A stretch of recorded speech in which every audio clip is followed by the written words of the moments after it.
who went way over time, but it was worth it because every minute was gripping, as I'm sure you'll agree. We have about 10 to 15 minutes for questions. Who would like to start? Please tell us who you are and what affiliation you have, if any. The lady over there. My name is Monica. I'm from Indonesia, Universitas Gadjah Mada. I have a question for Professor Kandel. You mentioned before that your government really desires to support the local ventures. How does your government prepare the capital market infrastructure to work with your organization and all of the organizations that will support them in order to grow the local ventures? Thank you. I suggest that we take a few questions. Yeah. Let's collect a few questions, perhaps two or three more. The lady over here. Hi, I'm Sherling from Business China. My first question is it possible to artificially impose needs onto a stable society to motivate innovation? And the second question, I'm not sure whether I correctly noted down what you mentioned in the speech earlier. You mentioned that you can encourage innovation in small groups and through role models. Can you elaborate on that, please? Thank you. And perhaps one more for this round. Yes, go ahead, sir. This is Wang Yi from New Pacific Capital. We actually hope to ask a question for Professor Kandel. So to your experience and knowledge, how do these SMEs in Israel create a sales channel to the international markets? Because normally these SMEs are lack of manpower and people, especially at the sales department.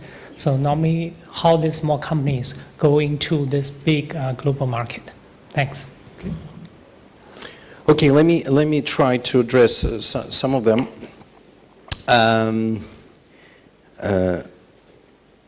I'll maybe start from the second question because the other two I think are somewhat related. I think you always can impose needs on a nation. I don't recommend it as a policy, but to be serious, I think that every country has needs. I mean, they may pale relative to the needs of others, but within the context of the country, there are needs. For example, aging population is a huge need that we need to address. And it's actually a great market because every need that is universal creates a big market. So I think that focusing on the needs that already exist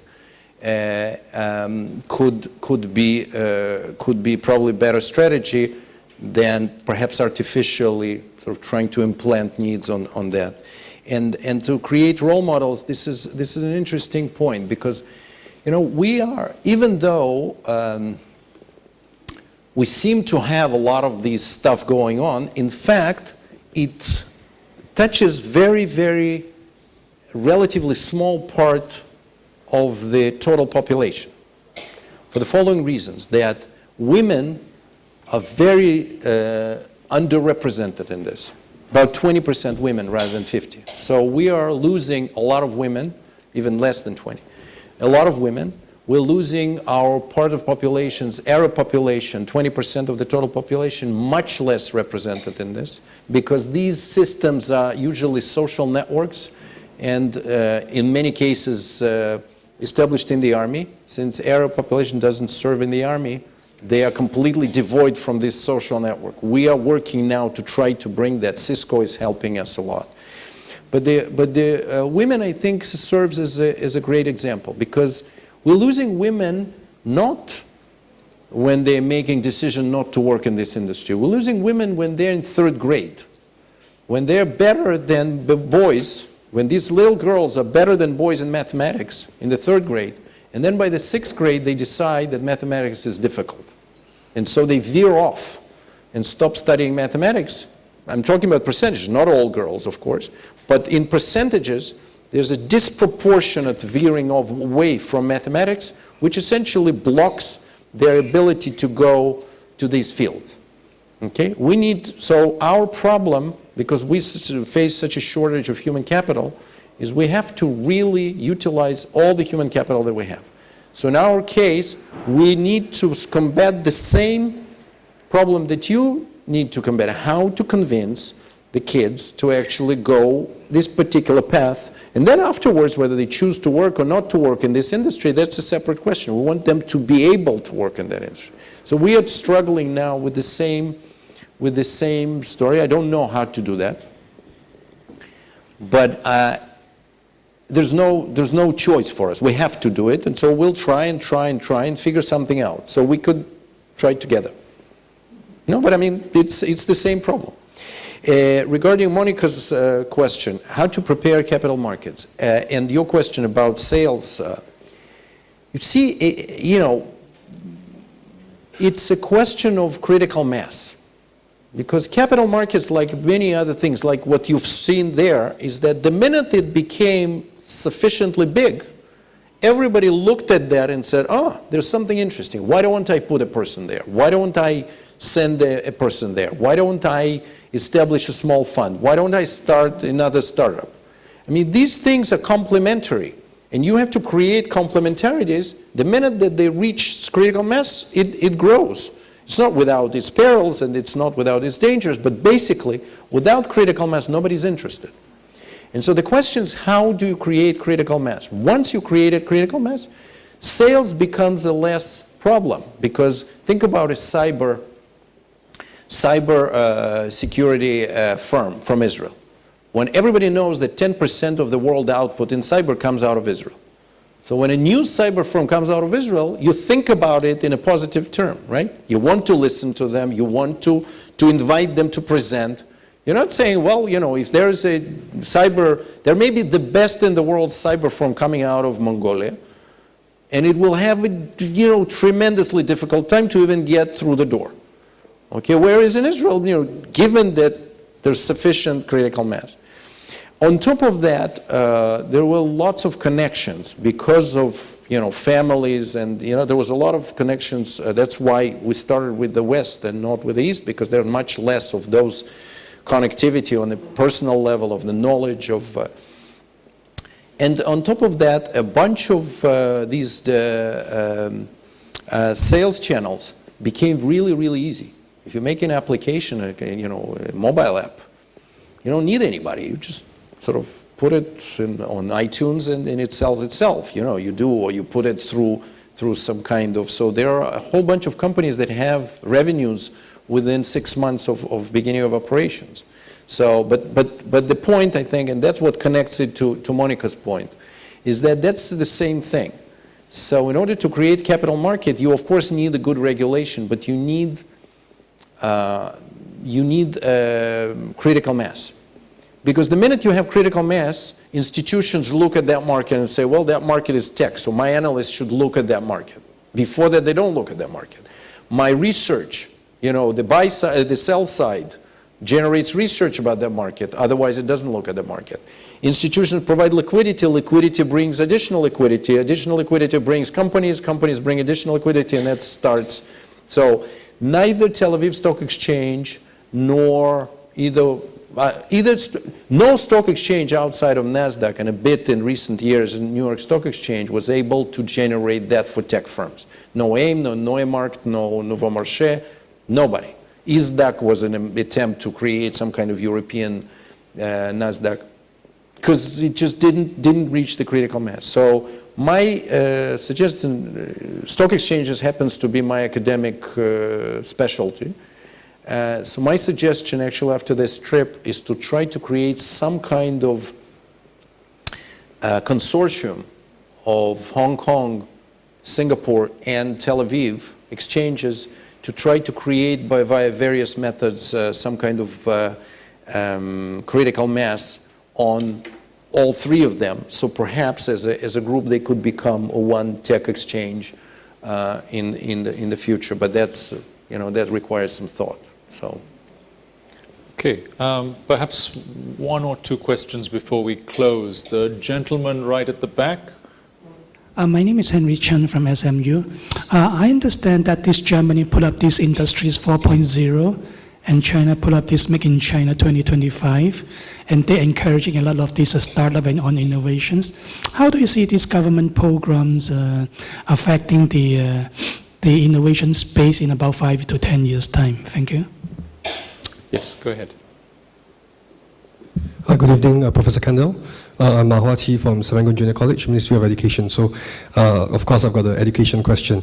You talked about how culture is an enabler, and of course, you also mentioned the problem of young girls who are diverted from a career in mathematics or engineering. So, I have two questions actually, one about the nature of education and the other about the direction.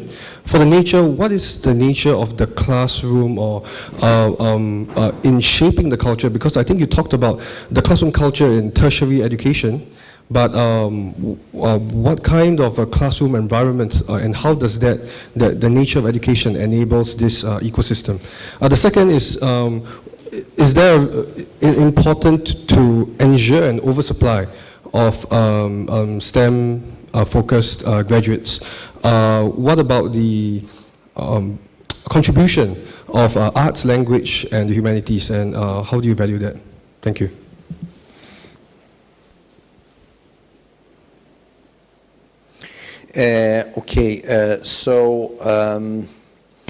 Mr. Chan's question, Germany and China, look, there's not just Germany and China, there is, practically every couple of weeks there is a country that comes to, and we meet them, at least in my job, I met, 2 weeks ago with the Innovation Minister of Australia, the Innovation Minister, Minister of Great Britain, the Prime Minister comes, the French, there is everywhere, everybody understands that innovation is the key to linearly expanding manufacturing or services is no longer working. So we need innovative technology, especially in the world of type 2 innovation. In some countries that'll work if they reach the critical mass. In some countries that won't work. You see emergence here, for example, over the last 2 years, you see quite a lot of progress. You see London that is essentially sucking the European innovation and competing with Berlin, which is spending a lot of money on that. London has a disadvantage of being very, very expensive, while having the advantage of being the financial hub, huge financial hub. So there's those two forces. You don't know how to predict that because, in China, I'm sure that there will be hubs here and there just out of, simple statistics that, there's so many places are trying to establish that. We've been, I've been dealing with, I was in charge of our China relations for the last 2.5 years in the government, and so I think I've talked to probably 15 industrial parks that was promising that they will be the next hub of Israeli and Chinese innovation together. I mean, that's, some of them will get created. The important part, look, there's enough innovation for everybody because we are facing a lot of problems. We're facing a lot of problems with scarcity of resources, with, in China, in the last 10 years, 500 million people became middle class. Okay, that's a huge stress on the system. This is great. I mean, I'm not saying this, but imagine this is a lot of additional demand for things. And another 300 million are supposed to become middle class in the next 10 years. So we need to somehow figure out ways to treat resources very, very in a smart way. We need to invent, we can no longer allow for oil to be this crazy commodity that we can't live without. Okay, so it fluctuates and it drives economies and ruins countries and creates all kinds of silly things where people use the oil revenues for crazy stuff. That's innovation, and there's a lot of stuff to do there. I mean, it requires policies, it requires adoption, it requires a lot of things, but innovation, we would be happy because more innovative climates in various countries would make us more productive, and we need to be competitive. So we can't rest on our laurels. I mean, that's the very purpose of my organization is to not to take this as given, not to take it as if it is continuing, but to help it grow and engage other countries and and create other innovation systems, because we need to do that to practically, survive really. In terms of education, I think there are few things about education. I've been working on that quite a lot in the government. One thing is that the set of skills that are required for type 2 innovation are completely different. And so the set of skills that were required to get training, get a job, work for 40 years for one or two companies or for the government, and then get a gold watch and go retire for 10 years and then go to the better world, that is no longer there. We're living much longer, we have to work much longer, and throughout that work we're going to face huge changes that are going to, in many cases, our profession is going to evaporate. So we need to be much more flexible in terms of how we train, how we can learn new skills all the time. So what we teach in schools today is still by and large geared towards the old world, which was type 1 innovation. And so this is something that we need to completely revamp. The second point in that is that, the kids today are so digital and so used to that we cannot continue to teach them in a way. So, for example, the flipped classroom, where they actually study in the environment in which they feel comfortable, and then they come and talk to their teachers, and their teachers essentially mentor them and identify things that they're having difficulties with. Today, the standard way of teaching, the teacher teaches something, at best the teacher asks a few questions. The teacher doesn't know what the students know. Then they give a homework. They bring the homework, so checks the homework. If it checks all the homeworks, but basically the teacher doesn't know whether they copied, whether they, whether the parents help. The homework is good in order to know what they know, but you don't really know. Imagine that you create an environment in which the student, and this environment exists today, we don't have to reinvent the wheel, in which the student studies small portions of material, answers questions, challenged, rerouted back to problems. And at all that time, you're collecting enormous amounts of information about that student, about that material. And in the morning, the teacher comes to class, and the teacher knows not what the student did, but what the student understood. And so the teacher can then work with that student on the things that that student has finding difficult. Okay, it's a completely different concept. And so that shortens the timing because today the teacher explains 10 times and different levels in the class. Everybody studies at their own level, and then the teacher leads discussions.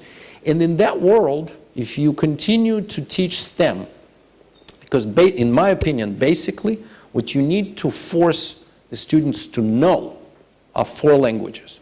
You need to make them to know their own language, or 2 if there are 2. You have to make them to know English. You have to make them to really know mathematics, and you need to make them to know computers. The only reason that you have to make them to know, because without those 4 languages, you severely cut their opportunities to learn other things. Because these 4 languages encompass everything. That does not mean that you should forego literature and history and civic studies and art. On the contrary, but today we teach history as a material to remember. It's completely useless. Anybody's phone remembers more history than the entire human race. Okay, so why should we remember history? We should experience history. We should watch movies. We should go to plays. We should reenact that. We should understand how did we get there. We should play roles in our civic classes. We should read poetry and not memorize it. You don't need to memorize poetry if you have it all the time in your pocket. In any poem in the world, in any language. So I think that we have to really supply the way to teach very well these 4 languages. And I have never seen a ballerina who was hampered in her dancing ability by knowing math. Okay, so it's not that we have to push them all to be computer programmers. We have to give them the opportunity to be whatever they want to be. But that requires them knowing math.